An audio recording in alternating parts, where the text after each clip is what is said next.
Good day everyone, my name is Dominic from AZTech Computer Store and today, magbibigay ako ng kaalaman patungkol sa aming mga produkto, specifically about Vendo. Today, I would like to introduce to you our different custom board na available sa store. Ang video na ito ay intended especially sa mga customers namin online na nagtatanong kung paano nga ba gamitin ang custom boards na in-order nila. With that said, simulan na natin ang video.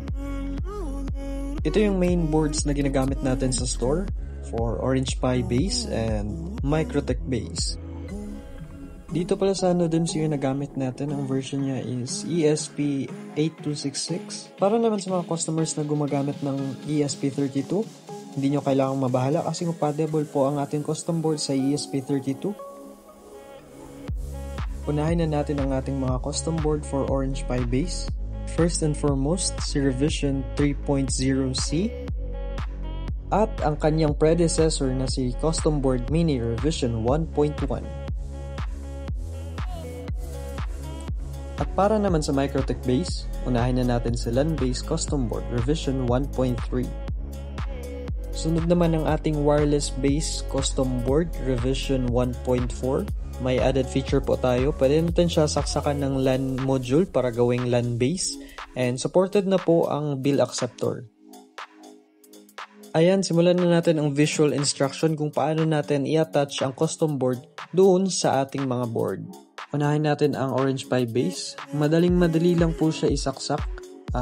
Make sure lang po natin na nakasaksak yung dalawang column ng pins and then make sure na nakasaksak ang first pin ng Orange Pi dun sa first slot ng custom board para maiwasan po natin na mapunta sa ibang pins yung output na 5 volts ng custom board na posibleng mag-cause na masunog ang Orange Pi. Yung nasa right side na column, bale yung pin 1 and 2 dyan is intended for positive 5 volts and then yung pangatlong pin naman is ground.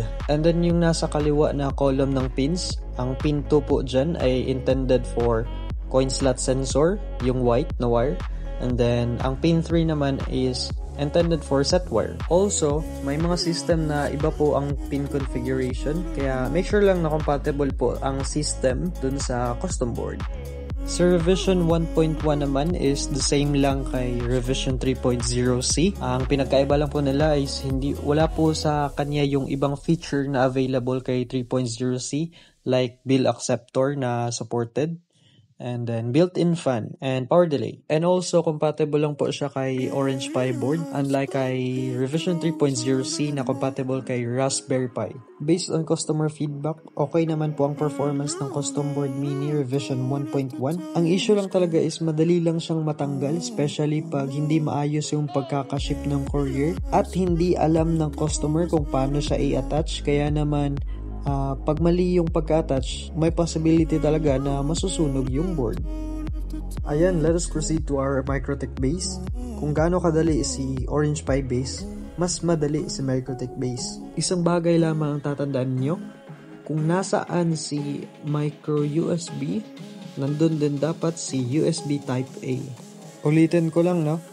Si wireless base, bale, the same lang talaga sila ni LAN base. Ang pinagkaiba lang is may LAN module si LAN base. Now sa 1.4 naman is may slot na siya for LAN module. Kaya hindi mo na kailangan maghinang, saksak mo lang yung LAN module doon, then pwede na siyang gamitin as LAN base. As you can see, kailangan nyo lang isaksak si NodeMCU dun sa designated slot ng custom board. And then, make sure lang na kung nasaan si micro USB, nandun din si USB Type A.